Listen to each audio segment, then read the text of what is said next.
প্রত্যেকটি আসনেই আমাদের জাতীয়তাবাদী দলে অনেক যোগ্য প্রার্থী আছে। দিন শেষে বা আমাদের বাংলাদেশ জাতীয়তাবাদী দল একটি আ ঐক্যবদ্ধ এবং সুসংগঠিত একটি দল। আমাদের প্রিয় নেতা জনাব তারেক রহমান, বিএনপির ভারপ্রাপ্ত চেয়ারম্যান, উনি যাকে চূড়ান্ত মনোনয়ন দিবেন, আমরা সকলেই তার পক্ষে ধানের শীষের হয়ে কাজ করব। আর আমাদের জায়গা থেকে আমাদের তো প্রত্যাশা থাকতেই পারে। তো আমরা হয়তো একসময় রাজনীতি করেছি মিছিলের সবার শেষ থেকে।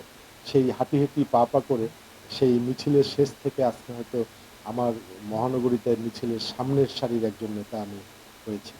তো সেই দিক থেকে দীর্ঘদিনের যে আমার যে রাজনৈতিক যে কর্মকাণ্ড প্রায় ৪০-৪১ বছরে, সেই জায়গা থেকে আমরা আমাদের প্রত্যাশাটুকু বা আমাদের চাওয়াটুকু আমাদের দলের কাছে আমরা রাখবো।